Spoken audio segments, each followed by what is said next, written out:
In the construction industry, safety is not just a regulation, it's a daily commitment to ensuring every worker returns home safely. Today, we bring you real stories from the front lines in Victoria, where construction workers confront safety challenges every day. Meet Tanya Bozic, a dedicated health and safety representative at Lendlease. My name's Tanya Bozic. I'm a health and safety representative for Lendlease, the builder. Daily routine is morning walk the job before any members come on site. Make sure everything's safe. Don't know what can happen overnight. So I always like to do my morning walk before the members come out, make sure everything's up to scratch safety-wise before everyone heads out. In Victoria, the construction industry faces significant risks. According to WorkSafe Victoria, the construction sector has one of the highest rates of workplace injuries. Tanya's role is vital to the mitigation of these risks. It's communication. People are busy, they become complacent, they don't communicate with their foremans to come up with another solution.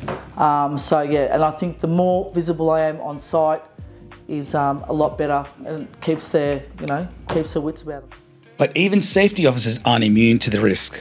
This is Tanya's experience, a reminder that accidents can happen to anyone, at any time, even to those who enforce safety every day. I had an accident on site. Obviously before this I was a labourer.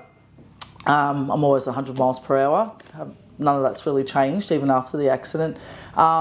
It's very important to wear your PPE. So I had obviously my helmet on, my glasses, and I was sweeping a level, and my broom was leaning up against a bin and my foot kicked it by accident. So I went to snatch my broom and I headbutted a speed panel that was hanging out of the bin. And I'm like, shit, that hurt. That really hurt. And I just felt cold. I'm like, oh. I went, oh no. So I went over to this man, calm. I said, excuse me, mate. I said, I think I've done something to my head. I can't see. He goes, you need to go to first aid. So I'd split my whole head open here on the speed panel that was hanging out. So I went to first aid, and I think it could have been a lot worse if I didn't have my helmet on, and I could have potentially lost my eye if I didn't have my glasses on. So PPE is very, very important. Anyway, I had to go to the hospital, get a tetanus, get an X-ray on my forehead. So I'd sit probably about 5-6 centimetres. I had to get it glued. So lesson learned, So that's why it's important. I know, people don't realise they do the same job day in, day out. I still watch it now, carrying, certain things. They need to have their gloves on. And it's for a reason. And now, I'm a first aider. That's what's more important, is telling them and reminding them that these things are to be worn for a reason. Not because we just want you to tick off the box, wear your gloves, wear your helmet. Yep, they're a tier 1 builder, or they're doing good. It's there for a reason, and needs to be set in place. Dean Barber, a seasoned plumber, shares a pivotal incident that reshaped his approach to safety. I've been in the trade for 30 years. One of the rare times that I had full PPE on. I was working at a prefab shop that my company was using for a job, and I was using a magnetic slugger drill, and as we're drilling through the steel beams, I reached in with my gloves to get rid of a bit of swarf. The swarf grabbed onto my glove and it ripped my thumb off. I was off work for 2 weeks, and then I went back just light duties, because I was in plaster, but my initial reaction was I've got to go see the first aider. So I walked in the office, and the first aider goes, well, what can I do for you, Dino? And I just asked him for a Band-Aid. And when I took my glove off to show him, he just went in a meltdown. Dean's story reflects a common issue in the industry. According to the latest data, hands and finger injuries are among the most frequent accidents on Victorian construction sites. Just slow down, stop and think. Just think before you do something.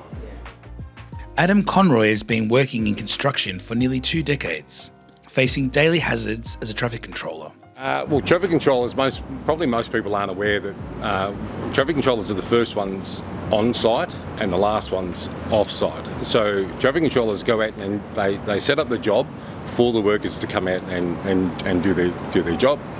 And we're the last ones after all the workers leave, then we're the last ones we pack up. So especially in the morning and in the afternoons, you're dealing with a lot of frustrated public because you're interrupting them in the morning and you're interrupting them in the afternoon. Me personally, I've had some close calls over the years, just with aggravated drivers. You might be standing there, go to pick up a sign, and they'll just throw something at you. They'll yell abuse. Traffic control on construction sites is a critical safety role, especially in bustling areas like the CBD. Adam's experiences underscore the broader challenges faced by workers in maintaining safety amidst public interaction. I guess I want to go home at the end of the day.